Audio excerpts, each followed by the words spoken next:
मेरी भाभी नौजवान और खूबसूरत औरत थी। मैं और भाभी घर में अकेले रहते थे।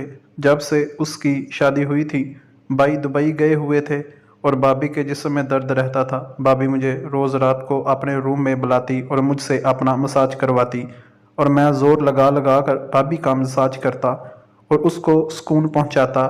एक रात भाभी ने कहा, लाइट बंद कर दो और ड्रेसिंग टेबल से तेल की शीशी भी ले आओ। मैंने चुप करके लाइट बंद की और ड्रेसिंग टेबल से तेल की बोतल उठाकर भाभी का आहिस्ता आहिस्ता से मसाज करने लगा। भाभी ने मेरा हाथ पकड़ा और भाभी ने फिर मेरे कान में एक बात कही जिसको सुनकर मैं हैरान रह गया। भाभी ने कहा, तुम्हारा भाई दुबई होता है और वो शादी के कुछ दिनों बाद ही चला गया था, इसलिए मैं मजबूर हूँ, मेरी ज़रूरत का ख्याल करो। और मैं जवान औरत हूँ और ख़ूबसूरत हूँ। अगर बाहर किसी मर्द के साथ अपना तल्लक बनाती हूँ तो आपको और आपके भाई को बुरा लगेगा, लिहाजा तुम ही मेरी मदद करो और मेरा साथ दो। इसलिए फिर मैंने भाभी को, मेरी उम्र 22 साल थी।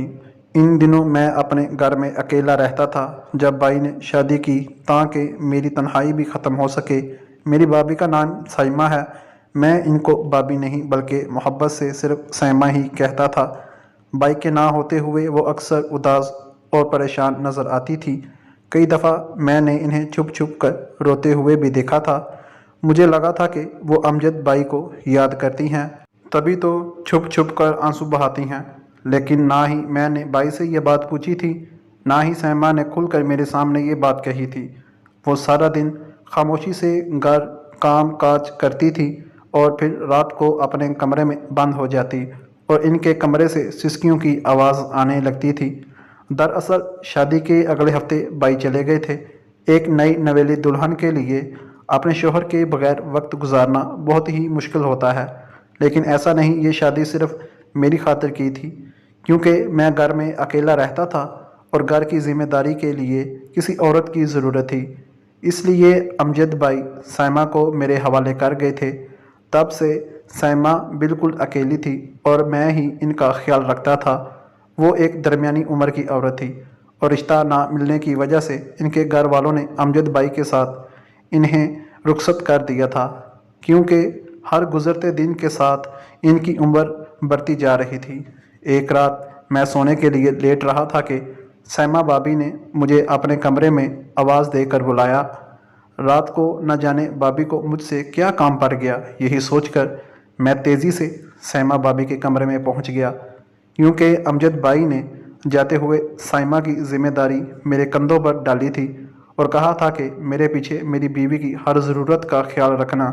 मैं भी दिलो जान से साइमा भाभी की हर ज़रूरत का ख्याल रखता था, क्योंकि अमजद भाई के पैसे से हर वक्त मैं अय्याशी करता था। चाहता था कि साइमा मेरी कोई शिकायत अमजद भाई तक ना पहुँचाए। अमजद भाई ने कभी वापस आने की बात ना की थी, तो हम बहन भाइयों ने कोई ना कोई खर्च खड़ा करके इनकी वापसी को रोक दिया था।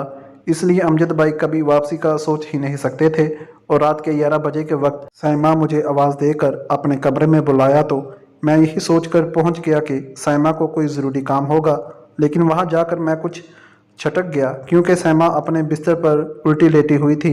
मैं घबरा कर दरवाजे पर ही रुक गया और सैमा देख कर कहा कि भाभी, कोई काम है? मुझे लगा था कि मेरी आवाज़ देने पर उठकर बैठ जाएंगी और हमेशा की तरह खुद को छुपा लेंगे, क्योंकि वो सारा दिन दुपट्टे में ही रहा करती थी। मैंने कभी इन्हें इस तरह नहीं देखा था। मगर मेरी आवाज़ सुनकर वो कहने लगी, अजमल अंदर आ जाओ, मुझे तुमसे कुछ ज़रूरी काम है। अभी भी बिस्तर पर औंधी ही लेटी हुई थी। मैं कमरे के अंदर दाखिल हो गया, लेकिन मेरी नज़रें झुकी हुई थी। मैं थोड़ा शर्मीला किस्म का लड़का था और पहली दफ़ा किसी औरत को इस तरह देख रहा था। सैमा भाभी ने गर्दन मेरी तरफ से मोड़कर मुझे देखा और फिर मेरी झुकी हुई नज़रें देखकर कहने लगी, अजमल, शर्माने की बात नहीं है। इस घर में तुम ही मेरा वाहद सहारा हो, मेरे अच्छे बुरे के साथी हो। मेरे शोहर तो परदेश में थे, लेकिन तुम हर वक्त मेरे साथ रहते हो, मेरा ख्याल रखते हो। बस यही सोचकर मैंने तुम्हें बुलाया है कि इसी मुश्किल वक्त में भी तुम मेरे साथ रहोगे। साइमा की बात सुनकर मैंने नासमझी से इनकी तरफ देखा तो कहने लगी, मेरे सर में बहुत दर्द है, क्या तुम मेरा मसाज कर दोगे?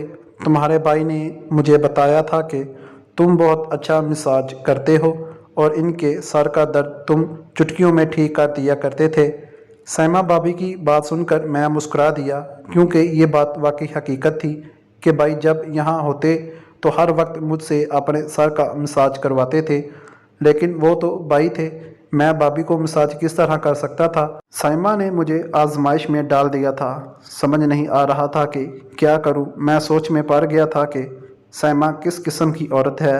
इसको देवर से मसाज का कहते हुए शर्म ही महसूस नहीं हो रही, जबकि ये कोई मुनासिब बात तो नहीं थी। एक औरत का एक मर्द से मसाज करवाना, और वो भी अपने देवर से। कोई और होता तो मैं साफ लफ्ज़ों में इनकार कर देता, बल्कि सैमा भाभी को इस बात पर खरी खरी भी सुनाता। लेकिन उस वक्त मैं सैमा भाभी के टुकड़ों पर पल रहा था, इसलिए सैमा भाभी के आगे ज़ुबान चलाने की मेरी जुर्रत नहीं थी, और ना ही इन्हें इनकार करने की। सैमा भाभी ने इशारे से ड्रेसिंग टेबल पर रखी तेल की बोतल मुझे दिखाई और कहने लगी कि ये बहुत ही अच्छा तेल है, कम अज़ कम इससे मेरे सर का मसाज कर दो। ये कहते हुए इनकी आंखों में आंसू चमक उठे और मुझे लगा कि शायद वो बहुत तकलीफ़ में है। मेरे अंदाज में हिचकिचाहट थी, लेकिन मैंने सैमा को इनकार नहीं कर पाया और मैंने वो तेल की बोतल उठाई और बिस्तर पर इनके करीब ही बैठा। धीरे धीरे मैं इनके सर पर तेल डालकर मालिश करने लगा। अलबत्ता मैंने अपनी नज़रें झुका रखी थी और ख़ुद को किसी भी तरह के जज्बात को महसूस करने से रोक रखा था। मेरे हाथ सैमा के सर पर तेल लगाते हुए पूरी तरह कांप रहे थे। मैंने आज तक तो बहुत से कामों में सैमा भाभी की मदद की थी, लेकिन सैमा ने मुझसे इस तरह की कोई फरमाइश नहीं की थी। मैं जैसे जैसे तेल लगा रहा था, सैमा की अजीब आवाज़ों से कमरा गूंजने लगा था, जैसे इन्हें सुकून मिल रहा है। सैमा ने दोबारा मेरी तरफ नहीं देखा था और मैंने भी इनके चेहरे पर नज़र नहीं डाली थी। शर्म के एहसास से मेरा तो चेहरा ही सुर्ख हो रहा था। मेरा बस नहीं चल रहा था, लेकिन मैं क्या करता, मजबूर था। अगर मैं सैमा भाभी को इनकार करता हूँ, को ये बात पता चलती है कि मैंने सैमा के किसी हुक्म को नहीं माना, तो मेरी जेब खर्ची बंद हो जाती। लेकिन आज सैमा की मौजों पर अनायत कुछ अलग ही थी। सैमा भाभी ने मुझे कभी किसी चीज़ से मना नहीं किया था। मैं सैमा भाभी से मांग लिया करता था और वो आगे से सवाल भी नहीं करती थी। मैं सैमा के सर पर मसाज करता रहा और सैमा की आवाज़ से कमरा गूंजता रहा। इसके बाद शायद सैमा को नींद आ गई थी, क्योंकि इनकी आवाज़ें आना बंद हो गई थी, और फिर मैं उठकर इनके कमरे से खामोशी से बाहर निकल आया। मेरा दिल अजीब तरह से तड़प रहा था। पहली दफ़ा मैं किसी औरत की कुर्बत को महसूस करके आया था, और इस बात ने मेरे अंदर एक आग लगा दी थी। साइमा का लिबास और इनकी खूबसूरत रंगत में मुझे अजीब ही नशे में डाल दिया। फिर जैसे ही मुझे ख्याल आया मेरे भाई की बीवी है, तो मैंने तौबा तौबा की और सोचा, आइंदा मैं सैमा भाभी के कमरे में रात के वक्त नहीं जाऊंगा। अगर ये सुबह सैमा ने पूरी तरह दुपट्टा पहन रखा था और मेरे लिए नाश्ता बना रही थी, फिर मेरे आगे नाश्ता रख कर मेरा शुक्रिया अदा करते हुए कहने लगी, जमल तुमने तो मेरे सारे दर्द ख़त्म कर दिए, मैं तुम्हारी शुक्रगुजार हूँ। सैमा की बात सुनकर मैं शर्मिंदा हो गया और कहा, असल में आप सारा दिन घर के काम करती हैं, इस वजह से बहुत ज़्यादा थक जाती हैं। मैं कोशिश करूँगा कि आपके साथ काम काज में हाथ बटाऊँ या फिर एक मुलाजमा रख ले। मेरी बात सुनकर साइमा कहने लगी, मेरी थकन कभी नहीं उतर सकती। जिस दिन अमजद आएंगे ये थकन खुद ब खुद उतर जाएगी। मैं सैमा भाभी के लफ्ज़ों का मतलब नहीं समझ पाया था, लेकिन वो वापस किचन में चली गई थी। मेरे कॉलेज का वक्त हो गया था। मैं घर से निकल पड़ा, लेकिन सारा वक्त मेरे जहन में सैमा भाभी चलती रही थी। दोपहर को मैं घर लौटा तो आपा घर आई हुई थी। मैंने सोचा कि किसी न किसी तरह मौका देकर इन्हें सैमा के मसाज वाली बात बता दूं, लेकिन सैमा और आपा तो मिलजुल कर बातों में ऐसे मगन थी कि आपा ने मुझ पर ज़्यादा तवज्जो भी नहीं दी थी। सैमा और आपा की काफ़ी दोस्ती हो चुकी थी और सैमा आपा को सर पर बिठाती थी। कुछ देर बाद आपा ये कहकर चली गई कि इनके शोहर काम से आने वाले होंगे और मैं इन्हें मसाज वाली बात वहाँ बता ना सका। कुछ देर आराम करने के बाद मैं कमरे से निकला तो मैंने देखा कि सैमा भाभी कपड़े धो रही थी। बड़ी मुश्किल से वो कपड़ों की बाल्टी उठाकर छत पर जा रही थी। ये देखकर मुझे शर्मिंदगी हुई कि वो सारे कपड़े मेरे थे और मेरी वजह से इन्हें इतनी तकलीफ़ में भी छत पर जाना पड़ रहा था। मैंने फ़ौरन सैमा भाभी को आवाज़ दी और बाल्टी इनके हाथ से ले ली। सैमा का सारा वजूद पसीने से शराबूर था, क्योंकि गर्मी की शिद्दत थी, और फिर कुछ कपड़े धोते हुए इनका लिबास भी गीला हो गया था। मैं सैमा से बाल्टी पकड़कर छत पर पहुंच गया था। फिर मैंने इन्हीं के साथ सारे कपड़े भी रस्सियों पर फैलाए और हम वापस नीचे चले आए। सैमा भाभी कुछ अजीब अंदाज से चल रही थी, जैसे इन्हें बहुत ज़्यादा तकलीफ हो रही हो। मैंने खुद सैमा भाभी से कहा कि अगर आप कहें तो किसी डॉक्टर के पास चले जाएं, लगता है कि आपके सर में ज़्यादा दर्द है। मेरी बात पर वो ज़रा सी मुस्कुराई और कहने लगी, ये मेरी गलतियों का नतीजा है। सैमा की बात सुनकर मैंने चौंक कर इन्हें देखा तो वह कहने लगी कि तुम फिक्र न करो, मैं जल्दी ठीक हो जाऊंगी। और फिर अपने कमरे में चली गई। इसलिए कुछ दिनों से सैमा की हर बात मेरी समझ से बाहर थी। वो मेरे लिए परेशानी बन गई थी। कभी कभी तो ऐसा लगता जैसे वो कुछ छिपाने की कोशिश कर रही हों। दोपहर ख़त्म हुई और गर्मी का जोर भी टूटा तो मुझे चाय की तलब का एहसास हुआ। मैं सैमा भाभी से चाय का कहने इनके कमरे के करीब गया तो अंदर से मुझे सैमा की आवाज़ सुनाई देने लगी, रोते हुए किसी से कह रही थी कि ये सब कुछ तुम्हारी वजह से हुआ है। आज मेरी जो हालत है इसके जिम्मेदार तुम हो। तुम्हारी बातों में आकर मैंने खुद को बर्बाद कर लिया है।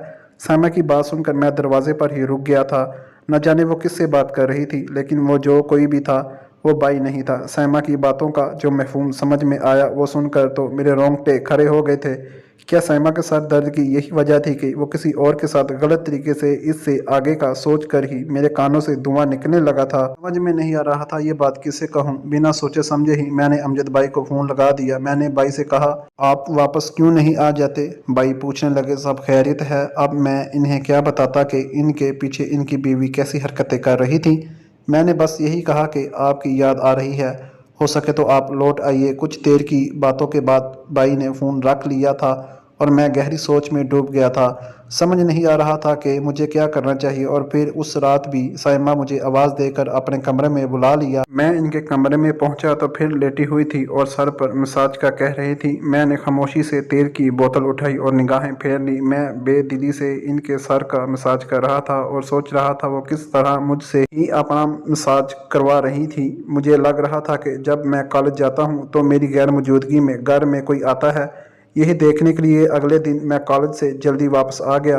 लेकिन ये देखकर मुझे हैरत हुई कि घर का दरवाजे पर ताला लगा हुआ था और सैमा भाभी घर में नहीं थी। मैं घर से दूर छुप कर खड़ा हो गया। काफ़ी देर बाद सैमा घर लौटी तो वो पसीने से शराबूर थी। फिर वो घर का दरवाज़ा खोलकर अंदर चली गई थी। मैं फ़ौरन घर में दाखिल हुआ और सैमा से पूछने लगा, इन्होंने सारा दिन क्या किया? सैमा मुझे घर के कामों की तफसील सुना रही थी, लेकिन ये नहीं बताया कि वो बाहर गई थी। अब तो मुझे पक्का यकीन हो गया था कि वो कुछ ना कुछ गलत ज़रूर कर रही हैं। सारा दिन मैंने यूं ही बेचैनी के आलम में गुजार दिया। मैं सैमा भाभी का सच जानना चाहता था। और फिर रात के वक्त सैमा भाभी ने मुझे कमरे में बुला लिया। मैं जानता था कि वो मुझसे मसाज करवाना चाहती होंगी, लेकिन मेरा दिल हरगिज़ भी इस बात के लिए राज़ी नहीं हो रहा था। मगर ये सच था कि इनके सर में वाकई बहुत तकलीफ़ थी। की आवाज़ पर उनके कमरे में चला गया। मैंने तेल की बोतल उठाई हुई थी कि सैमा भाभी ने मुझसे बहुत अजीब सी बात कही, जिसे सुनकर मैं चौंक उठा। वो कहने लगी, पहले लाइट बंद कर दो। ये पहली दफ़ा था जब सैमा ने मुझसे अंधेरा करने का कहा था। मैंने हैरत से पूछा, सैमा लाइट क्यों बंद करवा रही हैं? लेकिन वो असरार करने लगी। सैमा भाभी के बार बार कहने पर मैंने लाइट बंद की और जैसे ही मालिश करने के लिए इनके करीब बैठा तो सैमा ने मेरा हाथ पकड़ लिया। इनकी हरकत पर मैं दंग रह गया और मुझे शदीद गुस्सा भी आया।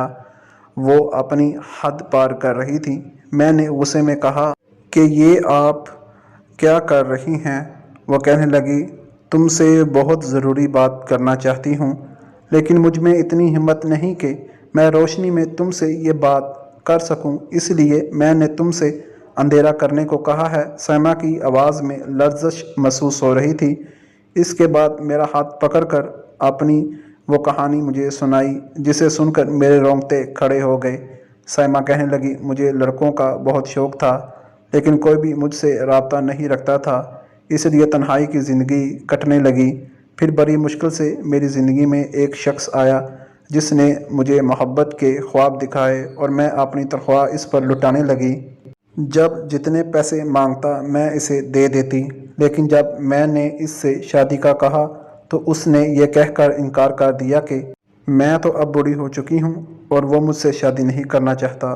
वो किसी जवान लड़की से शादी करेगा, क्योंकि वो काफ़ी तरक्की कर चुका था।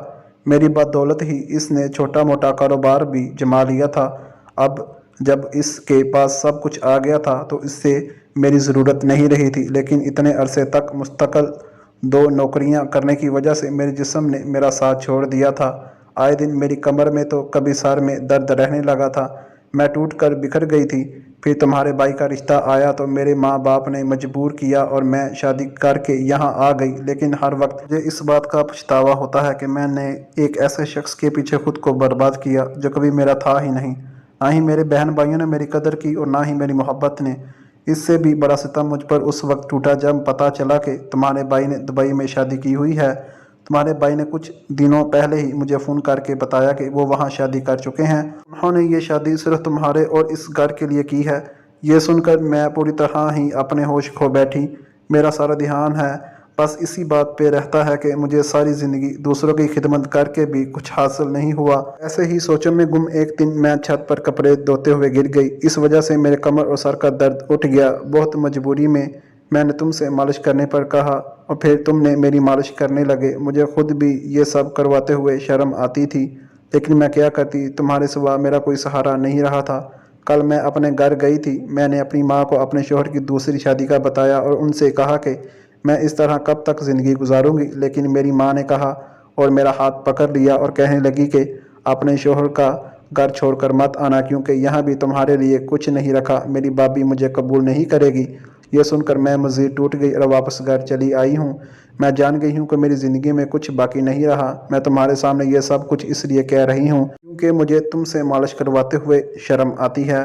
और फिर आज नहीं तो कल तुम्हें ये बात पता चलती ही कि तुम्हारा भाई शादी कर चुका है और अब वो लौट कर नहीं आएगा। इसलिए मैंने सोचा कि खुद तुम्हें अपनी सारी हकीकत बता दूं। ये कहकर साइमा भाभी फूट फूट कर रोने लगी। साइमा भाभी ने कमरे की बत्ती बंद करवा दी थी। कितनी देर हम दोनों रोते रहे थे।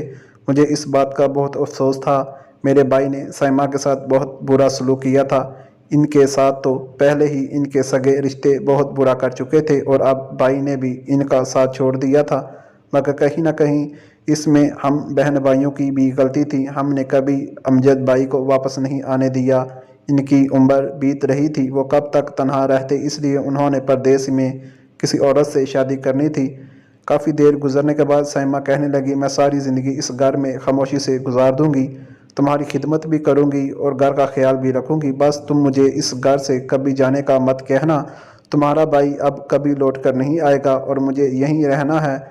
मुझे डर है कि एक ना एक दिन तुम मुझे इस घर से निकाल दोगे। मैंने सैमा से कहा कि यह मुमकिन नहीं है। मैं आपको कभी यहाँ से जाने का नहीं कहूँगा। आपने इस घर को जिस तरह संभाला है ऐसे कोई नहीं कर सकता। लेकिन क्यों तन्हाई की ज़िंदगी काटेंगे। मैं चाहता हूँ कि आप भाई से तलाक ले लें और मुझसे शादी कर लें। मेरी बात सुनकर सैमा भाभी हैरान रह गई। मैंने उठकर कमरे की लाइट जलाई। साइमा से कहा कि खुशियों पर आपका भी हक है। मेरी पढ़ाई मुकम्मल होने वाली है। मैं जल्दी नौकरी कर लूँगा। तब तक आप अपनी इद्दत मुकम्मल कर लीजिएगा और फिर हम एक नई ज़िंदगी शुरू करेंगे। आपकी और आपा की अच्छी दोस्ती है। जब आपा को सच पता चलेगा तो वो भी इनकार नहीं करेंगी। सैमा भाभी कहने लगी, मैं उम्र में तुमसे बहुत बड़ी हूँ। लोग बातें बनाएंगे, दुनिया क्या कहेगी। मैंने परदेश बैठे शोहर को धोखा देकर देवर से शादी कर ली। मैंने सैमा भाभी से कहा कि इस दुनिया ने आपको क्या दिया है जो आप दुनिया के बारे में सोच रही हैं। मुझे इस रिश्ते पर कोई एतराज़ नहीं है। मेरी बात सुनकर सैमा फूट फूट कर रोने लगी थी। मैंने उसी वक्त आपा को फ़ोन किया और उन्हें सारी बात बता दी। आपा भी ज़्यादा शर्मिंदा थी। उन्होंने भी सैमा से माफ़ी मांगी थी और फिर सैमा भाभी ने अमजद भाई से तलाक ले ली और कुछ ही अरसे बाद मेरी और सैमा की शादी हो गई थी। सैमा मेरे साथ काफ़ी हद तक खुश रहती हैं। मैं उम्र में तो छोटा था, लेकिन सैमा का पूरे तरीके से साथ निभाने के काबिल हूँ, जो हमारे तल्लक के लिए बहुत अच्छी बात है। आजकल ऐसी मिसालें हमें माशरे में देखने के लिए बहुत मिलती हैं कि लड़के रोटी रोज़ी की खातर सऊदी अरब, दुबई, किसी दूसरे मुल्क चले जाते हैं, मगर वो पीछे अपनी बीवी बच्चों को भूल जाते हैं। बस वो पैसे कमाने गए हैं। इस कदर मगन होते हैं कि इनको पीछे किसी का भी ख्याल नहीं होता। या ये सब गुर्बत की वजह से है कि वो रोटी रोज़ी कमाने के लिए परदेश जाते हैं। फिर अपने अकेलेपन को दूर करने के लिए वहीं किसी से शादी कर लेते हैं और अपनी पहली बीवी को भूल जाते हैं। खुदारा ऐसा ना करें। अगर आप परदेश में नहीं रह सकते بیوی کے بغیر تو واپس آ جائیں اور ادھر ہی کوئی کاروبار وغیرہ کر لیں اور اپنا بیوی بچوں کا خیال کریے اور اپنے چھوٹے چھوٹے بچوں کا خیال کریے۔ یہ نہ ہو کہ آپ وہاں پہ خوش رہیں اور آپ کے بچے یتیمی کی زندگی گزاریں اور در در کی ٹھوکریں کھائیں۔ کیا اجمل نے یہ ٹھیک کیا کہ اس نے اپنی بھابھی سے شادی کی اور اسی کو سہارا دیا؟ آپ کمنٹ میں لازمی بتائیے گا۔ شکریہ۔